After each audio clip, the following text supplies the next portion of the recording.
اس کے استقبال کے لیے ہم رجب اور شعبان سے روزے رکھنا شروع کر دیتے ہیں۔ ہم روزہ رکھتے ہیں، یہ اللہ کی طرف سے ایک مہینے میں روزے کیے گئے ہیں۔ آپ اس کے بارے میں بتائیے۔ روزے سے اللہ کی طرف تو ہماری رغبت رہتی ہے، نماز بھی پڑھتے ہیں، عبادت بھی کرتے ہیں، سائنٹیفک اعتبار سے باڈی کے اندر کیا چینجز آتے ہیں اور رمضان کے بعد ہمارے اندر کیا چینجز آئے، کیا ہم اسی انداز سے نماز پڑھ رہے ہیں، اسی انداز سے قرآن پڑھ رہے ہیں، اسی انداز سے ہم عبادت میں مشغول ہیں۔ اگر ہمارے میں چینج آتا ہے تو ہم روزے ہمارے لیے بہت فائدہ مند ہیں۔ آپ سے گزارش ہے اس کو آپ بتائیے۔ ان میں سے ایک ہے روزہ۔ روزہ کس چیز کا نام ہے؟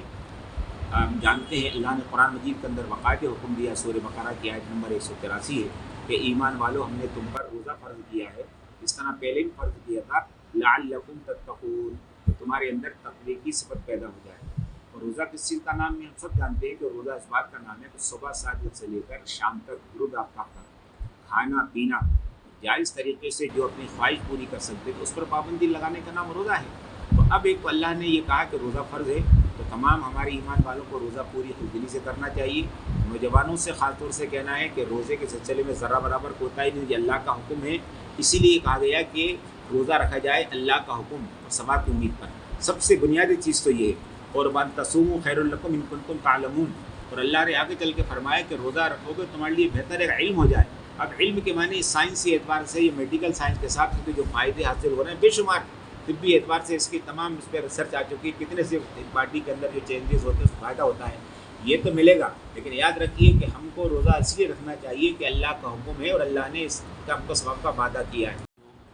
بہت سے روزہ تو اپنے فرض ہے، لیکن بہت سے ایسی کنڈیشن میں ہے جو اٹھ بھی نہیں سکتے، بیماری کی حالت کے اندر ہیں، تو ان کے لیے کیا انتظام ہے؟ کیونکہ روزہ ہاں ٹھیک ہے جی، اچھا دیکھیے یہ اچھا سوال ہے آپ کا کہ روزہ تمام ایمان والوں پر اللہ نے فرض کیا ہے، لیکن کہا کہ اگر کوئی بیمار ہو جائے تو دو شکلیں، ایک بیماری تو وقتی بیماری تھی، بخار آ گیا کچھ ہو گیا تو اس کا تو سال میں کبھی بھی وہ قضا کرے گا، لیکن اچھی طرح سمجھیے، کنفیوز نہیں ہونا چاہیے۔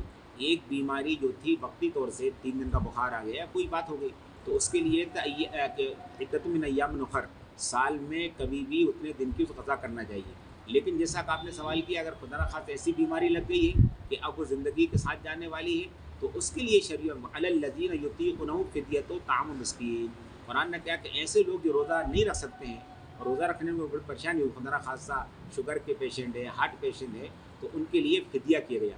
فدیہ یہ ہے کہ اتنا پیسہ دے دیا جائے کہ ایک مسکین صبح شام کھانا کھا لے، درمیانی قسم کا اتنا پیسہ ایک غریب کو دے دیا جائے کہ وہ صبح شام کھانا کھا لے۔ اور اس کے لیے آسانی کے لیے بتا دیا جاتا ہے کہ جو صدقہ فطر ہوتا ہے اسی کی قیمت اگر دے دی جائے تو انشاءاللہ فدیہ ہو جائے گا۔ تو 1 کلو 633 گرام غلہ یا اس سال 50 روپے بھوپال کے حساب سے کہا گیا ہے، یہ ادا کریں گے تو یہی فدیہ ہو جائے گا۔ تو ایسے حضرات جو روزہ نہیں رکھ سکتے ہیں، بہت زیادہ ضعیف بوڑھے ہو گئے ہیں، اب اچھے ہونے کی امید نہیں، تو ان لوگوں کو فدیہ ادا کرنا چاہیے پر ڈے کے حساب سے، یعنی کم سے کم 50 روپے۔ لیکن اچھی بات ہے کہ اتنا دے دیں کہ صبح شام وہ کھانا کھا سکیں۔ تو رمضان میں آدمی نے صبح روزہ رکھا، شام کو افطار کر لیا، اس کو مزہ آ گیا، حدیث کے اندر آتا ہے پھر انشاءاللہ جو مسلمان اسلام کا روزہ رکھے گا پھر انشاءاللہ اس کا افطار آخرت میں حوض کوثر پر ہوگا۔ حضور صلی اللہ علیہ وسلم کے دست مبارک سے جب جام کوثر نوش کرے گا تو پھر انشاءاللہ اس کا روزہ ختم ہوگا۔ پہلی بات تو یہ بات کہنا ہے تمام ایمان والوں سے کہ حضور پاک صلی اللہ علیہ وسلم نے عید کی نماز عیدگاہ میں پڑھی ہے۔ آپ کو معلوم ہے کہ آپ کی جو مسجد نبوی ہے وہ حرم ہے اور اس کی بڑی فضیلت ہے، اس کے اندر ریاض الجنہ ہے، ایک نماز کی کتنی فضیلت ہوتی ہے، لیکن اس کے بعد بھی آپ صلی اللہ علیہ وسلم نے عید کی نماز عیدگاہ میں جا کر پڑھی ہے۔ تو ایک تو ہمارے تمام ایمان والوں سے یہ بات کہنا ہے کہ عید کی نماز عیدگاہ میں پڑھنے کی کوشش کرنا چاہیے۔ عام طور سے ہمارے یہ مزاج بنتا چلا جا رہا ہے کہ جگہ جگہ عید کی نماز شروع کر دی گئی ہے، تو یہ ایسی سنت ہے سال میں ایک مرتبہ آپ کو موقع ملے گا۔ تو تمامی ایمان والوں سے خاص طور سے کرنا ہے کہ ذرا سی اپنی آسانی کے لیے ایک سال کی سنت کو، حضور صلی اللہ علیہ وسلم کی سے سنت کو نہ چھوڑا جائے، عیدگاہ میں نماز پڑھی جائے۔ تو اس سال عیدگاہ کے اندر جو ٹائم رکھا گیا ہے وہ 7:15 پر ہے۔ عیدگاہ میں انشاءاللہ 7:15 پر ہوگی اور 7:30 پر جامع مسجد میں ہوگی، 7:45 پر انشاءاللہ تائمی صاحب میں ہوگی اور 8 بجے انشاءاللہ موتی مسجد میں عید کی نماز ادا کی جائے گی۔ اس کے علاوہ پھر اور بھی مسجدوں میں ہوتی ہے۔ اللہ تعالیٰ اس عید کو پوری امت کے لیے، پوری انسانیت کے لیے، ہمارے دیش و پردیش کے لیے باعث برکت، باعث رحمت